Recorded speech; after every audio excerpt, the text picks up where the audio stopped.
এই নব কেমন হয়েছে? হ্যাঁ, ভালো হয়েছে স্যুপটা। স্যুপটা ভালো হয়েছে। আমার মুখেও মজা লাগছে, মুখে মজা লাগছে মানে ভালো লাগছে।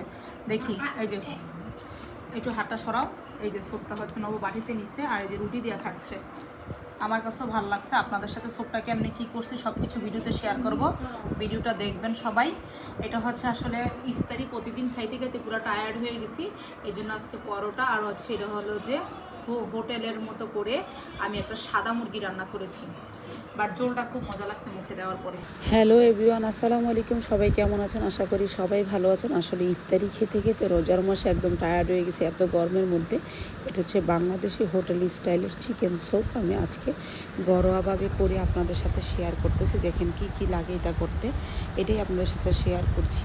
এবং হচ্ছে কি কি দিলাম সেটাও শেয়ার করছি। একদম সাদা একটা স্যুপ হবে, বাট এটা হচ্ছে খেলে আপনার হচ্ছে সারাদিনে যে ক্লান্তিটাও ভালো লাগলো এবং পুষ্টিকর খাবারও গেল। আপনার তেল মশলা ছাড়া একটা খাবার খেতে পারলেন।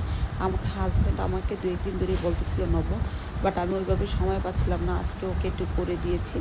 এটা হচ্ছে আমি হাফ কেজির চেয়ে একটু বেশি মুরগি নিয়েছি, আর মুরগির পিসগুলো খুব ছোটো ছোটো করে নিয়েছি, সেটা দেখতেই পাচ্ছেন। মশলাগুলো বলতে কি, বিশেষ করে পেঁয়াজ বাটা এটা অনেক বেশি দিতে হয়। এই যে এটা যেটা দিতেছি এটা হচ্ছে পাউরুটিটা হচ্ছে আমি ব্লেন্ডার করে রাখছিলাম, মানে দুধ মতো করে রাখছিলাম, ওইটা দিলাম। আর একটু এলাচ, তেজপাতা, কাঁচামরিচ, মানে খুবই সিম্পল আকারে। আমার জাস্ট ভিডিওটা শুরু থেকেই দেখলে বুঝতে পারবেন, খুব সিম্পল আকারে এটা করলাম। তারপরে হচ্ছে পানি দিয়ে দিলাম, আর লাস্টে হচ্ছে পানির সাথে একটু এখানে দুধও দিতে হবে, কারণ হচ্ছে এটা সিদ্ধ করার জন্য। যাই হোক, অবশেষে আমার রান্নাটা হয়ে গেছে, টেবিলে সার্ভও করে দিয়েছি।